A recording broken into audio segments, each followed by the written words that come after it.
এখন আমরা জানব হজ কার উপর ফরজ। শরঈ মাসআলা আলোচনা করলে পাওয়া যায় যে হজ ওই সমস্ত মানুষের উপর ওয়াজিব যার মধ্যে ৬টি জিনিস পাওয়া যাবে, ৬টি গুণ বিদ্যমান থাকবে, এই মানুষের উপর হজ ফরজ। নাম্বার 1, মুসলমান হওয়া। যদি কোনো মানুষ মুসলমান হয় আর মুসলমান হওয়ার সাথে সাথে বাকি যেগুলো বিষয় আছে এগুলো তার মধ্যে পাওয়া যায়, তাহলে তার উপর হজ ফরজ। কারণ কোনো কাফিরের উপর হজ ফরজ নয়। দ্বিতীয় নম্বর শর্ত হলো আকিল হওয়া, অর্থাৎ জ্ঞানবান হওয়া, জ্ঞান বুদ্ধি থাকা, ভালো মন্দ তফাৎ করতে যে মানুষটা পারবে এই মানুষের উপর হজ ফরজ। এর বিপরীত যে মানুষটা পাগল, কোনো কিছুই বুঝতে পারে না, জ্ঞান নেই, কিছুই নেই, এই মানুষের উপর হজ ফরজ নয়। তৃতীয় নম্বর হচ্ছে বালিগ হওয়া, অর্থাৎ প্রাপ্তবয়স্ক হওয়া। যদি কোনো মানুষ প্রাপ্তবয়স্ক হয়, প্রথম নম্বর মুসলমান হয়, দ্বিতীয় নম্বর আকিল বুদ্ধিমান হয়, তৃতীয় নম্বর বালিগ হয়, আর চতুর্থ নম্বর হচ্ছে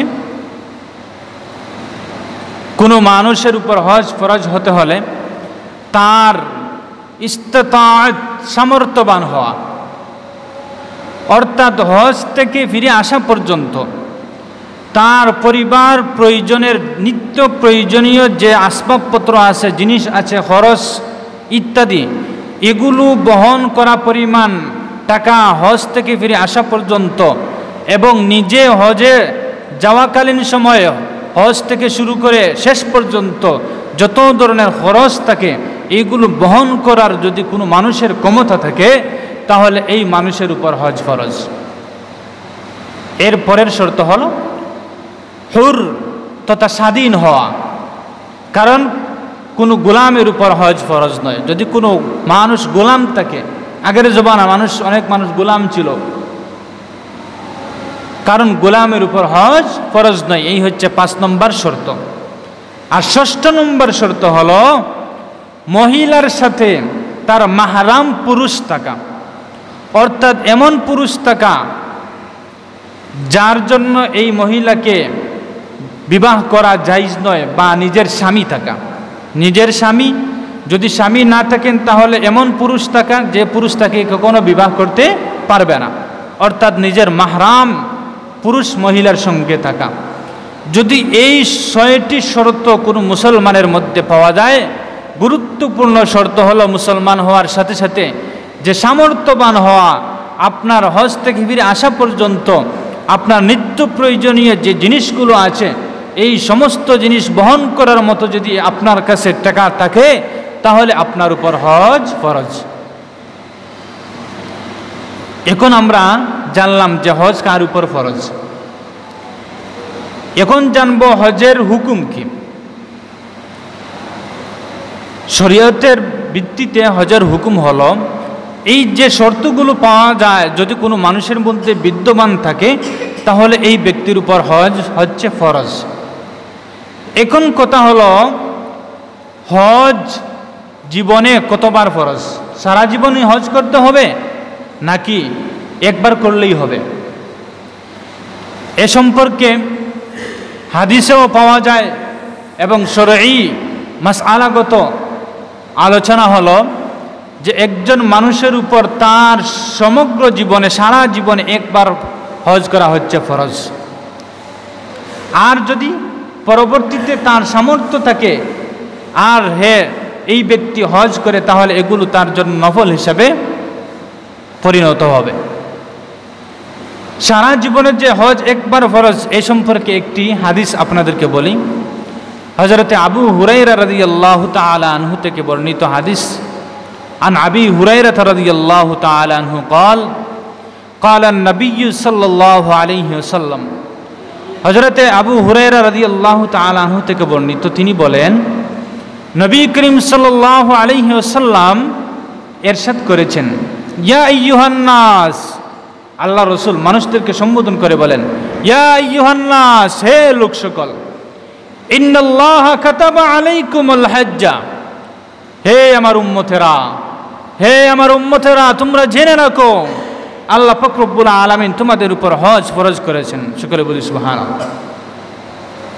ইন্নাল্লাহা কাতাবা আলাইকুমুল হজ্জা ফাহুজ্জু, সুতরাং তোমরা হজ করো। ফাকালা রাজুলুন, আল্লাহ রাসূল সাল্লাল্লাহু আলাইহি সাল্লাম যখন এইভাবে মানুষদেরকে, তার উম্মতদেরকে উপদেশ দিচ্ছিলেন, ইয়া আইয়ুহান নাস ইন্নাল্লাহা কাতাবা আলাইকুমুল হজ, হে লোক সকল, আল্লাহ পাক রব্বুল আলামিন তোমাদের উপর হজ ফরজ করে দিয়েছেন। তখন উপস্থিত লোকদের মধ্যে ফাকালা রাজুলুন, এক ব্যক্তি বলল, আকুল্লা আমিন ইয়া রাসূলুল্লাহ, ওগো আল্লাহর রাসূল, হে নবী, প্রতি বৎসর কি আমাদের উপর হজ ফরজ? প্রতি বৎসর কি হজ করতে হবে? প্রতি বৎসর কি হজ করতে হবে? একথা যখন মজলিসের মধ্যে কোনো ব্যক্তি আল্লাহর রাসূল সাল্লাল্লাহু আলাইহি সাল্লামকে বলল, নবী করিম সাল্লাল্লাহু আলাইহি সাল্লাম কোনো উত্তর দিলেন না। ফাসাকাতা, নিশ্চুপ থাকলেন, কোনো উত্তর দিলেন না, নিশ্চুপ থাকলেন। এই ব্যক্তি আবার প্রশ্ন করলো, হে আল্লাহর রাসূল, আমাদের উপর কি প্রতি বৎসর হজ ফরজ? প্রতি বৎসর কি হে আল্লাহর রাসূল, প্রতি বৎসর কি উম্মতের জন্য হজ করা ফরজ? আল্লাহ রাসূল দ্বিতীয়বারও কিছুই বললেন না। তৃতীয়বার আবার এই ব্যক্তি আবার বলল, হে আল্লাহর রাসূল, প্রতি বৎসর কি উম্মতের জন্য হজ ফরজ? আল্লাহ রাসূল কিছুই বললেন না। শেষবার বললেন, কালা লাউ কুলতু নাম লাওয়াজাবাত, আল্লাহ রাসূল সাল্লাল্লাহু আলাইহি সাল্লাম বললেন, হে আমার উম্মতেরা, তাহলে জেনে রাখো, হে আমার উম্মত, হে আমার উম্মত, তোমরা আমাকে জিজ্ঞাসা করছো হজ প্রতি বছর কি ফরজ? হে আমার উম্মতেরা, তাহলে তোমরা জেনে নাও, যদি আমি রাসূল আমি নাম বলতাম, হ্যাঁ হ্যাঁ অবশ্যই ফরজ, তাহলে তোমাদের উপর প্রতি বছর হজ করা ফরজ হয়ে যেত। লামা ইস্তাতাতুম, যা তোমাদের জন্য পালন করা কিছুতেই সক্ষম হতো না। হে আমার উম্মত, হে আমার উম্মতেরা, তোমরা জেনে রাখো, যদি আমি রাসূল নাম বলে দিতাম, হ্যাঁ বলে দিতাম, তাহলে তোমাদের উপর প্রতি বছর হজ ফরজ হয়ে যেত, আর যা আদায় করা তোমাদের জন্য কষ্টকর হয়ে যেত। এই হাদিস থেকে আমরা এই জিনিসটা জানলাম যে নবী করিম সাল্লাল্লাহু আলাইহি সাল্লাম বলেছেন যে উম্মতের জন্য, এই হাদিস থেকে এই জিনিসটা পাওয়া গেল যে জীবনে হজ একবার ফরজ। তাহলে আমরা এই পর্যন্ত জানলাম হজ কাকে বলে, দ্বিতীয় নম্বর হজ কার উপর ফরজ, তৃতীয় নম্বর হলো হজ এর হুকুম কি। তাহলে আমরা জানতে পারলাম যে রাসূল করিম সাল্লাল্লাহু আলাইহি সাল্লাম বলেছেন যে জীবনে একবার হজ ফরজ, যে হজ জীবনে কয়বার করতে হবে, এই জিনিসটা আমরা জানলাম যে জীবনে একবার মানুষের উপর হজ ফরজ। এখন আরেকটি কথা হলো গুরুত্বপূর্ণ আলোচনা, যে হজ ফরজ হওয়ার পর তাখির করা যাবে কি না, অর্থাৎ দেরি করে আদায় করার কোনো অবকাশ আছে কি না। এই ব্যাপারে সর্বনির্যাস সর্বোত্তম যে কথাটি হলো সেটি হলো, আপনার উপর যখনই হজ ফরজ হবে সাথে সাথে আদায় করে নিতে হবে। এটি হচ্ছে শরীয়তের মাসআলা। কারণ ইসলামে জাকাত আছে, এই জাকাত এক বছর ফরজ নয়, বরং যদি আল্লাহ আপনাকে সামর্থ্যবান রাখেন তাহলে প্রতি বৎসর মরার আগ পর্যন্ত আপনি যদি নেশাব পরিমাণ সম্পদের মালিক থাকেন তাহলে প্রতি বৎসর আপনার উপর জাকাত দেওয়া ফরজ। ঠিক তেমনিভাবে আল্লাহ আপনাকে যতদিন জীবিত রাখবেন 5 ওয়াক্তের নামাজ যে একদিন আদায় করলে শেষ হয়ে যাবে এরকম নয়, বরং আপনি যতদিন জীবিত থাকবেন আপনার সাকাত শুরু হওয়ার আগ পর্যন্ত আপনি যদি ইশারা করার ক্ষমতা থাকে তাহলে আপনি নামাজ কায়েম করতে হবে, এটা আপনার উপর ফরজ। কিন্তু হজের ফরজ এই বিষয়টা অন্যরকম।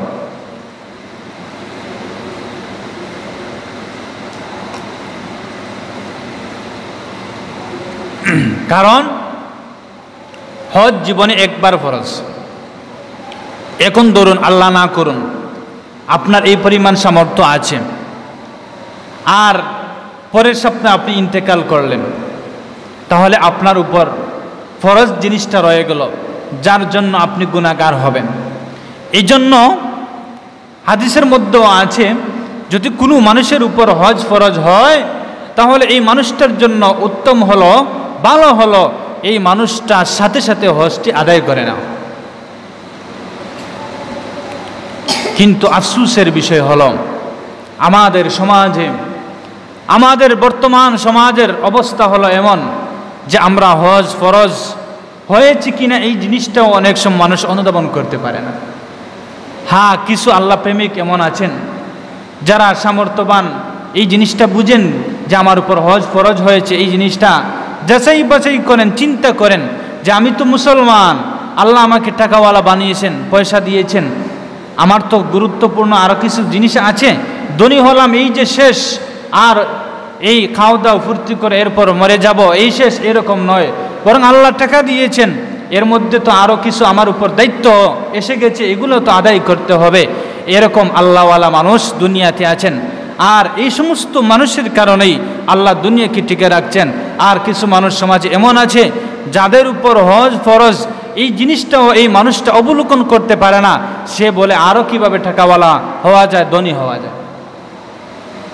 আফসোস এই সমস্ত মানুষের উপর। এজন্য রে বান্দা, আল্লাহ পাক রব্বুল আলামিন এই দুনিয়াতে আপনাকে আমাকে পাঠিয়েছেন একমাত্র আল্লাহ পাক রব্বুল আলামিনের গোলামি করার জন্য, আল্লাহর ইবাদত বন্দেগী করার জন্য, আল্লাহর গোলামি করার জন্য, আল্লাহর উপাসনা করার জন্য। শুধু নামাজ পড়লাম এই যে আল্লাহর গোলামি হয়ে গেলে এরকম নয়, শুধু যাকাত দিলাম, গরিব এতিম অসহায় মানুষকে সহায়তা করলাম, এই আমার দায়িত্ব আদায় হয়ে গেল, আল্লাহর গোলামি করলাম, এরকম নয়। বরং হে বান্দা, আল্লাহ পাক রব্বুল আলামিন আপনাকে মুমিন হিসাবে যত ধরনের আদেশ দিয়ে থাকেন, যত ধরনের হুকুম আপনার উপর আরোপিত হয়েছে, যদি আপনি ওই সমস্ত জিনিসগুলো আদায় করতে পারেন তাহলে আপনি আল্লাহর উপর শুকরিয়া আদায় করলেন। আর আল্লাহ পাক রব্বুল আলামিন তার কালামে হাকিমের মধ্যে ইরশাদ করেছেন, লাইন শাকারতুম লাযিদান্নাকুম ওয়া লাইন কাফারতুম ইন্না আযাবি লাশাদীদ। আমার যে সমস্ত বান্দা, আল্লাহ পাক রব্বুল আলামিন বলেন, আমার যে সমস্ত বান্দা আমার এই সমস্ত নিয়ামত পেয়ে নিয়ামতের শুকরিয়া আদায় করে আমি আল্লাহ তাকে মুসলমান বানিয়েছি, সর্বপ্রথম এই মানুষটা, এই আমার গোলাম এই শুকরিয়া আদায় করে, হে আল্লাহ আপনি আমাকে কাফিরের ঘরে জন্ম না দিয়ে, কাফির খ্রিস্টানের ঘরে জন্ম না দিয়ে আল্লাহ আমাকে মুসলমান বানিয়েছেন, এজন্য আল্লাহ আমি তোমার কাছে চিরকৃতজ্ঞ। হে আল্লাহ আমি তোমার শুকর আদায় করছি।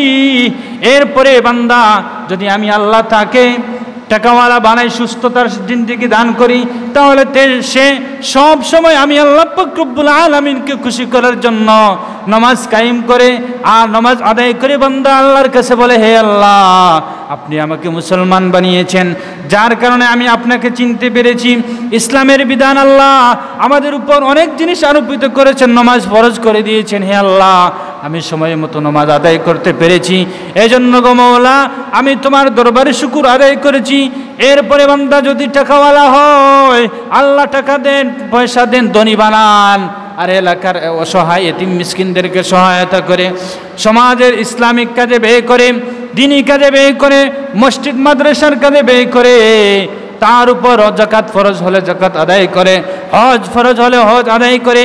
আর বান্দা বলে, হে আল্লাহ আপনি আমাকে টাকাওয়ালা বানিয়েছেন, যার কারণে আমি তোমার আরও যে হুকুম ছিল এইগুলো পালন করতে পেরেছি, হে আল্লাহ আমি তোমার দরবারে শুকর আদায় করতে পেরেছি, হে আল্লাহ আমি তোমার দরবারে শুকর আদায় করেছি। এভাবে যদি বান্দা আল্লাহর দরবারে শুকর আদায় করে, আল্লাহ পাক রব্বুল আলামিন নিজেই অঙ্গীকার দিচ্ছেন, লাযিদান্নাকুম, আমি আল্লাহ পাক রব্বুল আলামিন আমার এই বান্দাকে আমার আরো অসংখ্য অগণিত নিয়ামত দান করব, অর্থাৎ তার নিয়ামতকে আমি আল্লাহ বাড়িয়ে দেব। ওয়ালা ইন কাফারতুম, আর আল্লাহ বলেন, হে আমার বান্দারা, হে আমার বান্দিরা, আমি তোমাদেরকে এত পরিমাণ নিয়ামত দিলাম, তোমাকে মুসলমান বানালাম, তোমাকে যাকাত দেওয়ার শক্তি দিলাম, তুমি যাকাত আদায় করলে না, তোমাকে নামাজ পড়ার তৌফিক দিলাম, তুমি নামাজ পড়লে না, আমি আল্লাহ তোমার উপর হজ ফরজ করে দিয়েছি, কিন্তু হজ আদায় করলে না, তুমি সামর্থ্যবান থাকা সত্ত্বেও এই সমস্ত জিনিসের নাশুকরি করলে। হে বান্দা, তুমি এই সমস্ত জিনিসের নাশুকরি করলে। আল্লাহ পাক রব্বুল আলামিন বলেন, ওয়ালা ইন কাফারতুম ইন্না আযাবি লাশাদীদ। আল্লাহ পাক রব্বুল আলামিন বলেন, হে মানুষেরা, তোমরা জেনে রাখো, হে নবী, এই সমস্ত মানুষদেরকে জানিয়ে দাও, তাদের জন্য আমি আল্লাহ পাক রব্বুল আলামিন কঠিন থেকে কঠিন শাস্তি প্রস্তুত করে রেখেছি। ইন্না আযাবি লাশাদীদ। এই জন্য রে বান্দা, আমরা সব বিষয়ে আল্লাহ তাআলার শুকরিয়া আদায় করতে হবে। এই জন্য বর্তমান যে সময় চলছে হজের মৌসুম, যদি আমার উপর হজ ফরজ হয়, আমিও হজ আদায় করতে হবে। আর আল্লাহ পাক রব্বুল আলামিন নিজেই কালামের মধ্যে বলে দিয়েছেন, ওয়ালিল্লাহি আলান নাসি হিজ্জুল বাইতি মান ইসতাতা ইলাইহি সাবিলা।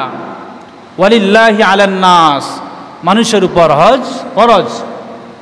মান ইসতাতা ইলাইহি সাবিলা, যে ব্যক্তি হজ করার সামর্থ্য রাখে, অর্থাৎ হজের যে শর্তগুলো আছে, এই শর্তগুলো যদি কোনো মানুষের মধ্যে পাওয়া যায়, তাহলে এই মানুষের জন্য আল্লাহ নিজেই বলে দিচ্ছেন হজ ফরজ।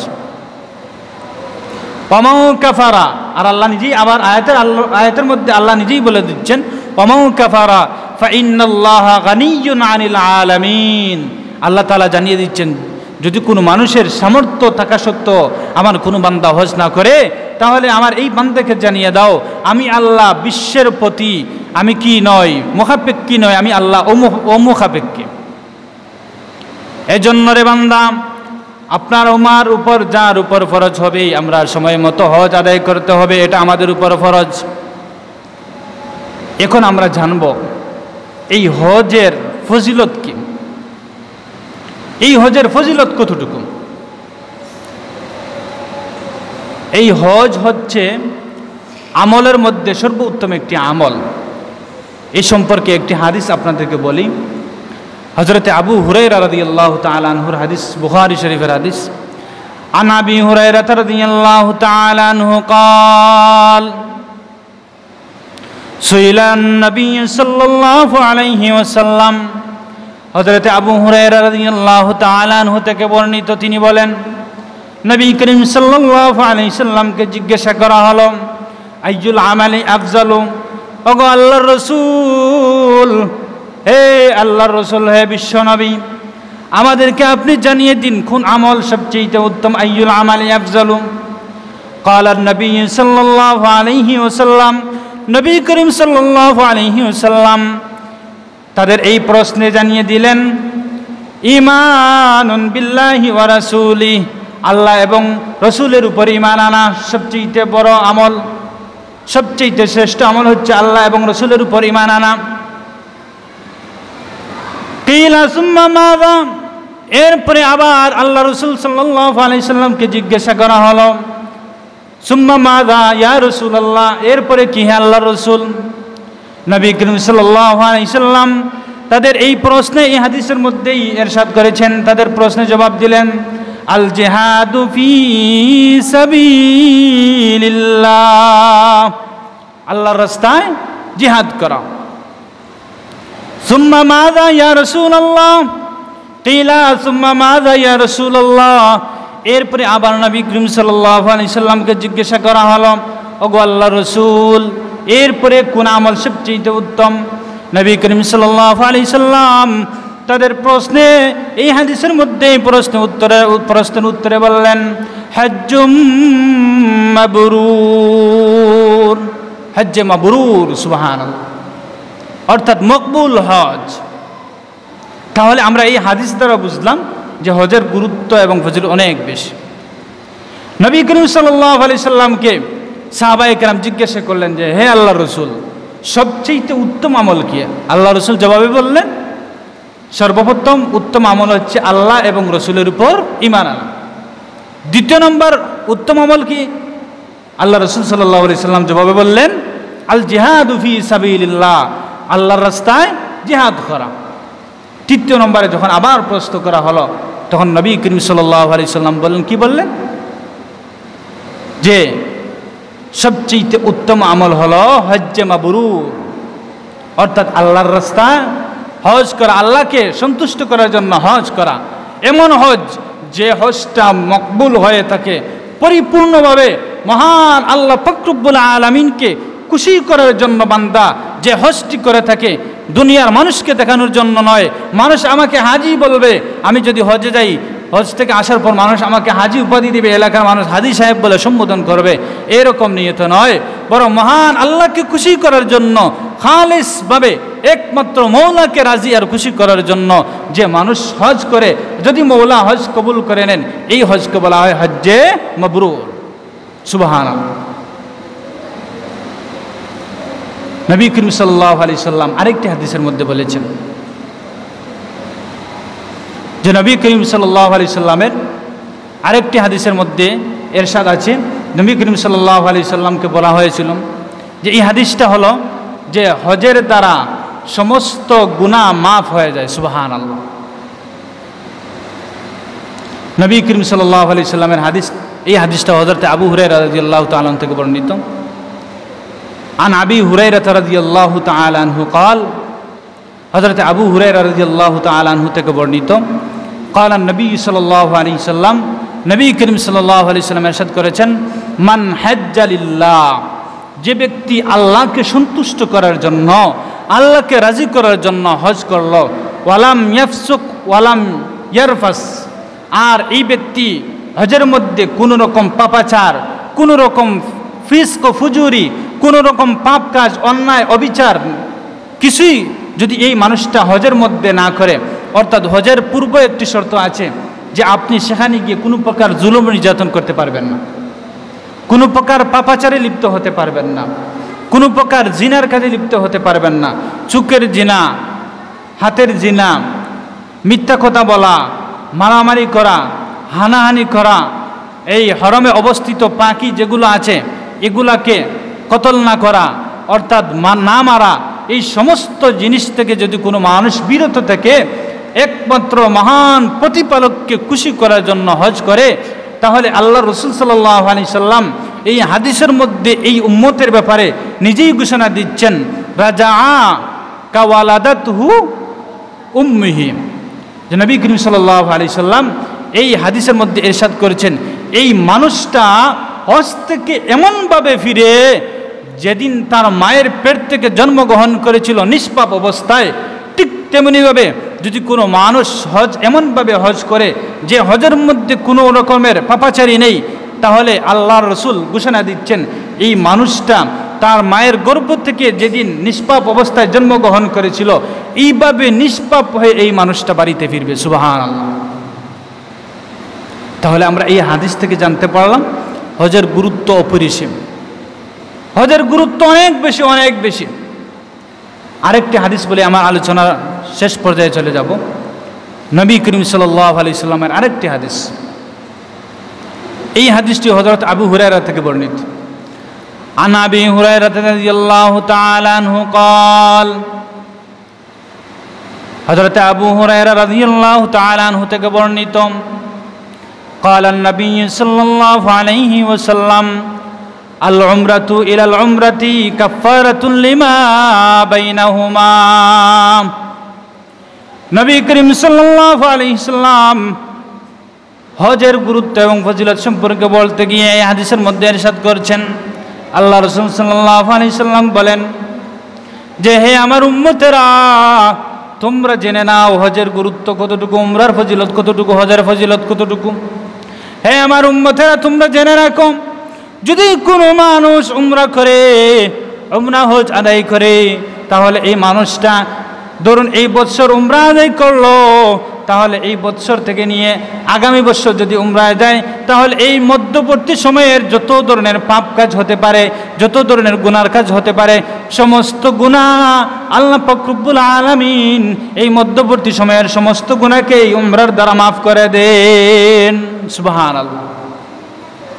দেখুন এই উমরার কতটুকু ফজিলত। ওয়াল হজ্জু লাইসা লাহু জাযাউন ইল্লাল জান্নাহ। এই হাদিসের মধ্যে নবী করিম সাল্লাল্লাহু আলাইহি সাল্লাম ইরশাদ করেছেন, আর হজের ফজিলত কতটুকু হে আমার উম্মতেরা তোমরা জেনে রাখো, যদি কোনো মানুষ হজ করে এই হজের ফজিলত কতটুকু হে আমার উম্মতেরা তোমরা জেনে নাও। যদি কোনো আমার উম্মত একমাত্র তার মহান প্রতিপালক আল্লাহকে খুশি করার জন্য, মৌলাকে খুশি করার জন্য, একমাত্র আল্লাহর রাজি আল্লাহর সন্তুষ্টি হাসিলের জন্য দুনিয়ার কোনো মানুষ তাকে হাজি বলবে, বাড়িতে আসার পর মানুষ হাজি বলবে, এই জন্য 3 লাখ টাকা 4 লাখ টাকা খরচ করে হজের মধ্যে যায়। আর এই নিয়তটাকে এরকম নয়, বরং মহান আল্লাহ পাক রব্বুল আলামিনকে খুশি করার জন্য আমার যে উম্মত হজ করবে, আর তার নিয়তটা যদি পাকাপুক্ত একমাত্র আল্লাহকে খুশি করার জন্য হয়ে থাকে, তাহলে আমার উম্মত তোমরা জেনে নাও এই মানুষটার প্রতিদান হচ্ছে জান্নাত। সুবহানাল্লাহ। যে হজ যদি মকবুল হজ হয় তাহলে এই হজের শেষ ফলাফল হলো জান্নাত ছাড়া আর কিছুই নয়। সুবহানাল্লাহ। এই জন্য আল্লাহ পাক রব্বুল আলামিন আমাদেরকে, যাদেরকে আল্লাহ তাআলা হজের তৌফিক দিবেন, আমরা হজ করব। এই হজ অনেক গুরুত্বপূর্ণ, অনেক বরকতওয়ালা। এই হজের প্রেমিক দুনিয়াতে অনেক মানুষ আছেন। অনেক সময় দেখবেন মানুষ আল্লাহ তাকে টেকা দিয়েছেন, অন্য একজন মানুষ হজে যাওয়ার ইচ্ছা কিন্তু তার সামর্থ্য নেই। এই দুনিয়াতে অনেক আল্লাহওয়ালা মানুষ এরকম আছেন। আপনি যদি আল্লাহ আপনাকে টাকা পয়সা দেন, আপনি হজ করবেন, পারলে আপনার পাড়া পড়শি যদি কোনো মানুষ তার মনের একটি আকাঙ্ক্ষা থাকে যে আমি হজ করব, আর যদি আল্লাহ আপনাকে তৌফিক দেন তাহলে আপনারা এরকম শরিক হবেন। এই হজের গুরুত্ব এবং ফজিলত অনেক বেশি। আমরা সামর্থ্যবান হলে অন্যকে সুযোগ দেব। উৎসাহমূলক আপনাদেরকে একটি ঘটনা শোনাই। হযরত আব্দুল্লাহ ইবনে মুবারক রহমতুল্লাহি তাআলা আলাইহি, অনেক বড় একজন বুজুর্গ, অনেক বড় একজন ওলি। হযরত আব্দুল্লাহ ইবনে মুবারক রহমতুল্লাহি তাআলা আলাইহি এর একটি ঘটনা বলি। তার অভ্যাস ছিল যখন হজের মৌসুম আসতো, হজের মৌসুম আসার সাথে সাথে, অর্থাৎ হজের মাসসমূহ যখন আসতো, তিনি তার এলাকার এবং পার্শ্ববর্তী এলাকার মানুষদেরকে আহ্বান করতেন, হে লোক সকল, হে আমার ভাইয়েরা, বন্ধুরা, দুস্থ আহবাব, আপনারা সবাই আমাদের এলাকায় মসজিদে, বা এরকম তার জমানা যে জিনিস ছিল, এইভাবে তাদেরকে আহ্বান করতেন। আহ্বান করে বলতেন এই বছর কারা হজে যাবে। আব্দুল্লাহ ইবনে মুবারক রহমতুল্লাহি তাআলা আলাইহি এর একটি বৈশিষ্ট্য ছিল, যখন হজের মৌসুম আসতো তিনি তার এলাকার মানুষদেরকে আহ্বান করতেন, এভাবে আহ্বান করতেন, হে আমার ভাইরা, তোমরা এই জায়গায় একত্রিত হও, আমি তোমাদের কাছে একটি এলান করব, এই বছর আপনারা কারা হজে যাবেন। আপনাদের কাদের কাদের ইচ্ছা আছে এই বছর হজে যাওয়ার। আব্দুল্লাহ ইবনে মুবারক রহমতুল্লাহি তাআলা আলাইহি এর বৈশিষ্ট্য ছিল এইভাবে তার এলাকার মধ্যে আহ্বান করতেন লোকদেরকে জমিয়ে। যে সমস্ত মানুষ এই মজলিসে বলতো আমরা যাব, আব্দুল্লাহ ইবনে মুবারক রহমতুল্লাহি তাআলা আলাইহি তাদেরকে বলতেন, হে ভাইয়েরা, তোমরা যারা এই বছর হজে যাওয়ার ইচ্ছা আছে, তোমরা হজের যে পরিমাণ টাকা লাগবে এই টাকাগুলো আমার কাছে জমা দিয়ে দাও। আব্দুল্লাহ ইবনে মুবারক একজন বড় পীর ছিলেন, এলাকার আস্থাভাজন মানুষ ছিলেন। মানুষ, সকল মানুষ তাকে মহব্বত করত, পীর হিসাবে মানত, আল্লাহর ওলি হিসাবে মানত। সেই হিসাবেই এলাকার যে সমস্ত মানুষ হজের সামর্থ্য রাখেন, সকলেই হজ আসার আগে আগে, হজে যাওয়ার আগে আগে আব্দুল্লাহ ইবনে মুবারক রহমতুল্লাহি তাআলা আলাইহি এর কাছেই তাদের হজে যাওয়ার যে পরিমাণ টাকা পয়সা লাগে, এই পরিমাণ টাকা আব্দুল্লাহ ইবনে মুবারক রহমতুল্লাহি তাআলা আলাইহি এর কাছে জমা দিয়ে দিতেন। আব্দুল্লাহ ইবনে মুবারক বলেন,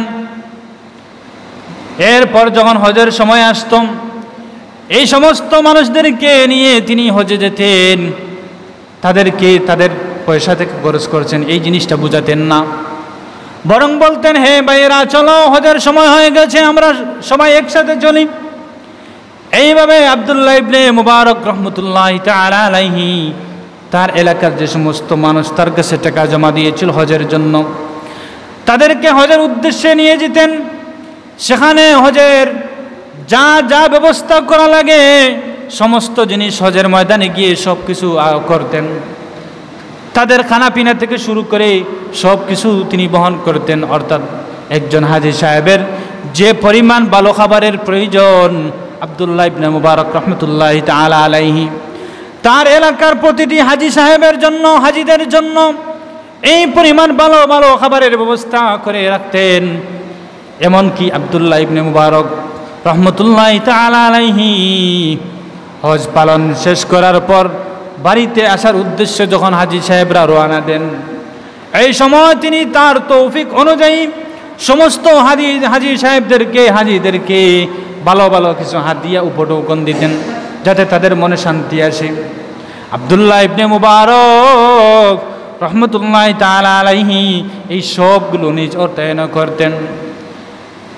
আসল যে বিষয়টি সেটি হলো আব্দুল্লাহ ইবনে মুবারক তার মনে এই তমন্না ছিল, আল্লাহ আমাকে সামর্থ্য দিয়েছেন, আল্লাহ আমাকে তৌফিক দিয়েছেন, যদি আমি একজন মানুষের হজের খরচ বহন করতে পারি তাহলে হয়তো এই হাজী সাহেবের দোয়া আল্লাহ তাআলা আমার হজটাও কবুল করে নেবেন। যখন হাজী সাহেবরা বাড়িতে আসতেন, আসার পর আব্দুল্লাহ ইবনে মুবারক এই তার সাথে যে সমস্ত সফর সঙ্গী ছিলেন, হাজী সাহেব ছিলেন, সকলকে একত্রিত করতেন। একত্রিত করে তাদের কাছ থেকে হজে যাওয়ার সময় যে টাকা নিয়েছিলেন এই সবগুলো টাকা দিয়ে দিতেন। সুবহান।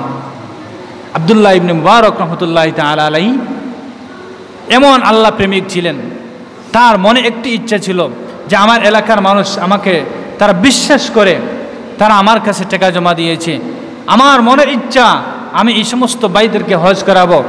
এই কারণে তিনি তারা যে টাকা পয়সা দিয়েছিল সব টাকা বাড়িতে আসার পর সকলকে ফিরিয়ে দিলেন। সুবহান। এজন্য রে বান্দা, আল্লাহ পাক রব্বুল আলামিন আমাদেরকে যদি এরকম তৌফিক দেন, আমি টাকাওয়ালা হয়েছি, বাইতুল্লাহ জিয়ারত করতে পেরেছি, যদি আল্লাহ আমাকে তৌফিক দেন আর আমার এই পরিমাণ সামর্থ্য থেকে টাকা থাকে, তাহলে আমার এলাকার যদি কোনো মানুষের মনের একটি তামান্না থেকে হজ করার, উমরা করার, তাহলে আমি এই মানুষটাকে ব্যবস্থা করে দেব।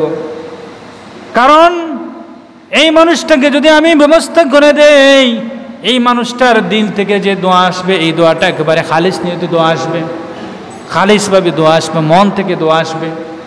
এই মানুষটা কাবা শরীফে গিয়ে আল্লাহর দরবারে দোয়া করবে, হে আল্লাহ আমার এলাকার অমুক ভাই